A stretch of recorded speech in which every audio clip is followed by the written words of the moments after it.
একটা লোক দাখিল পাশ হইয়া তারপর তিনি এই ১৫০০ বছরের সংরক্ষিত ইসলামের ব্যাখ্যা বিশ্লেষণ ফু দিয়ে উড়িয়ে দিচ্ছে, আর তার ভক্তরা খুব শিক্ষিত মানুষ, তারা হজরতকে মাথায় নিয়ে ঘুরে। বুঝো, পীর সাহেব যদি দাখিল পাশ হয়, তার অনুসারীরা কি পাস? মৌলানা সৈয়দ আবুল আলা মওদুদী সাহেব তিনি করেছেন কি? তিনি একই সঙ্গে অনেকগুলো করেছেন। আমাদের ওস্তাদ মৌলানা নূর আলম খলিল আল আমিনী বলেন, মুসলমানদের ইতিহাসে যত বাতিল ফেরকা পাওয়া যায় সবগুলোকে পিষে সুন্দর করে একটা বড়ি বানিয়েছে, সেই বড়িটার নাম হলো আল মওদুদিয়া। সব কিছু একসঙ্গে একেবারে এমনভাবে পেশানো যে একটাকে আরেকটা থেকে আলাদা করা যায় না।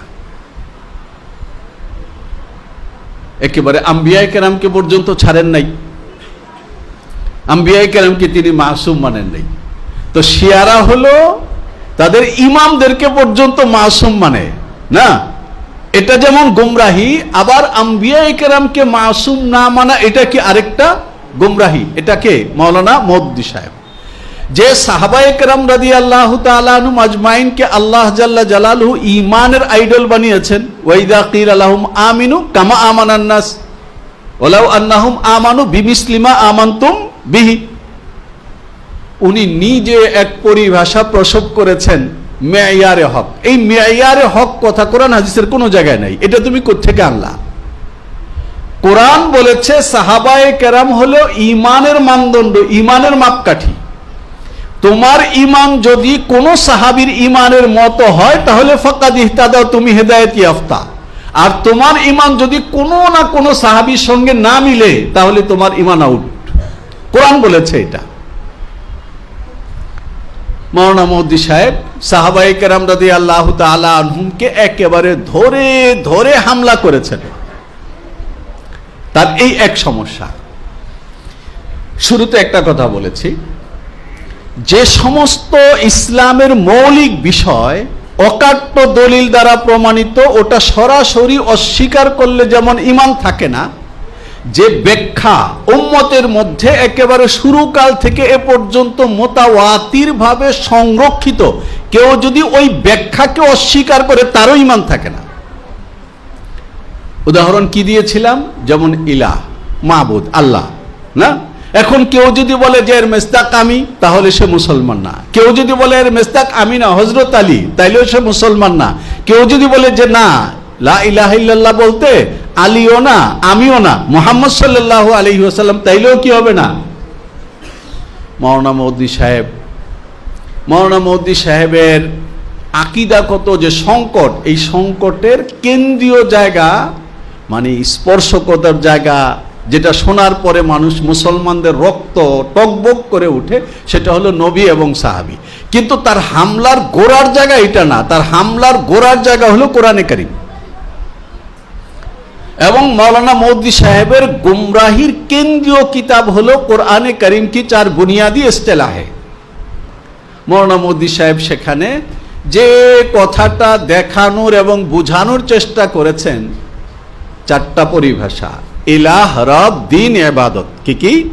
ইলাহ, রব, দ্বীন, ইবাদত। তিনি বলেছেন যে এই চার পরিভাষা সাহাবায়ে কেরাম তো বুঝতেন, তার পরবর্তী সময়ে এসে মানুষেরা এর মূল অর্থ এটা ভুলে গেছে, ফলে কোরআনে কারীমের 3 ভাগের 2 ভাগই নজরের আড়ালে চলে গেছে। উনি পাইলেন কই? হ্যাঁ, নজরের আড়ালে যে চলে গেল সাহাবায়ে কেরামের পরে, তো আপনি এত বছর পরে আইসা আপনি কই পেলেন? তাইলে কি আপনার কাছে ওহী আসে?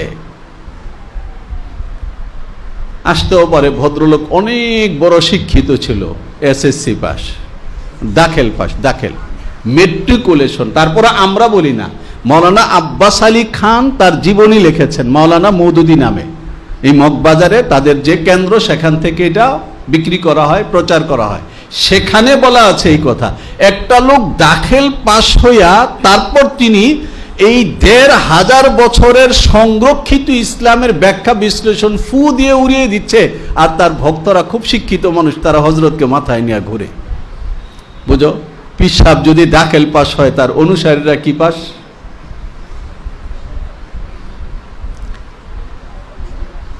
আজব রকমের ব্যাপার। যে একজন শিক্ষিত মানুষ কিভাবে এটা বুঝে। তার এই 4টা জায়গার মধ্যে সে যে হামলা করেছে এটা হলো সবচেয়ে ভয়ানক হামলা। সে বলেছে দিন, দিন অর্থ আমরা যে বুঝি দিন, এই দিন দিন না, আরো দিন আছে না, হ্যাঁ, এই দিন দিন না, সেই দিন কি, সেই দিন হলো রাষ্ট্র। দিন মানে কি, হ্যাঁ, আন আকিমুদ্দিন মানে কি, রাষ্ট্র কায়েম করো। এমনকি আল্লাযীনা ইউকিমুনাস সালাত, তিনি বলেছেন নামাজ কায়েম করা, নামাজ পড়া না, নামাজ কায়েম করা মানে কি, যে সমাজে সবাইকে নামাজি বানাতে হবে। দাখিল পাশ হইলে যা আর কি। আপনার এটা কে কইল? তোমরা যারা তাফসির পড়েছো তারা জানো যে ইবনে আব্বাস বলেছেন, তাফসিরে আবি সাউদ, ইবনে কাসির সহ সব বিখ্যাত তাফসিরের মধ্যে আছে আকিমুস সালাহ আই আদুহা বিহুকুকিহা মিনাল ওয়াজিবাতি ওয়াস সুনান। সুন্নত, ওয়াজিব, রুকন সব সহকারে যথাযথভাবে নামাজ পড়াকে কি বলা হয়? একামাতে সালাহ। উনি বলেছেন যে এটা না, উনি বুঝছেন ভালো, আরো কিছু বুঝতে দাও। তো উনি বুঝতে বুঝতে এই জায়গাটায় শেষে এসছেন যে দিন মানে হলো রাষ্ট্র। তাহলে নামাজ, রোজা, হজ, যাকাত এগুলো কি? উনি বলেছেন ট্রেনিং। তাহলে আমরা যে নামাজ পড়ি, উনি বলেছেন যে ওনার খুতুবাত এটা পড়ে দেখো, হাকিকতে নামাজ যেখানে, সেখানে তিনি বলেছেন ইয়ে এক ট্রেনিং কোর্স হয়। কাজে আমরা যে নামাজের মধ্যে উঠা বসা করি এটা হলো প্র্যাকটিস, ট্রেনিং। আমাদের প্রশ্ন হলো এটা, তাহলে যার বয়স হয়ে গেছে 80 বছর, দাঁড়াইতেই পারে না, ওযু কখন থাকে কখন থাকে না তাও বলতে পারে না, এই লোক ট্রেনিং দিবে কেন? তাহলে বুড়া মানুষ নামাজ পড়ার দরকার আছে? হ্যাঁ, মহিলারা যুদ্ধে যাবে, তাহলে তারা কেন নামাজ পড়বে? হুজুর শেষ করে দিচ্ছে, বুঝে আসছে? হ্যাঁ, 30 না। সুতরাং এই যে উনি ট্রেনিং বলতেছেন এটা বুঝে না। মুহাম্মাদুর রাসূলুল্লাহ সাল্লাল্লাহু আলাইহি ওয়াসাল্লাম সাহাবায়ে কেরামকে জিহাদের ময়দানে কাতারবদ্ধ করে দাঁড় করিয়ে তারপর তিনি নামাজে দাঁড়িয়ে গেছেন।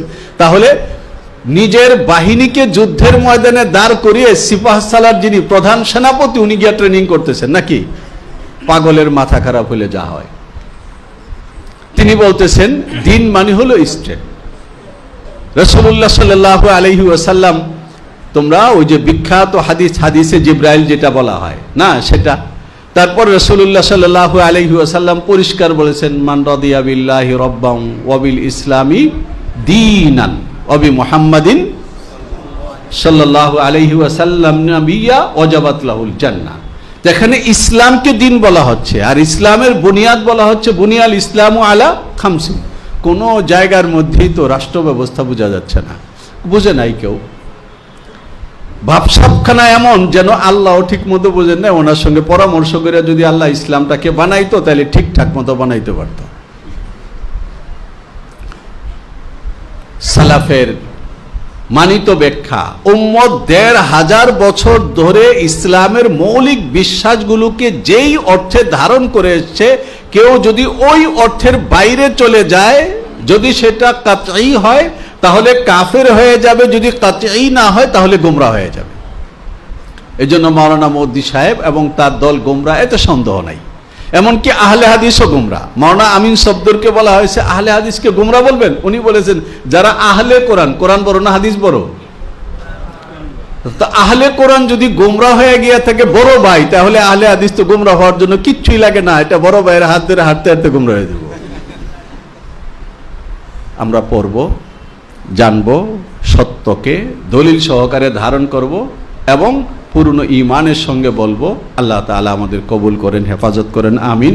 আসসালামু আলাইকুম ওয়া রাহমাতুল্লাহি ওয়া বারাকাতুহু।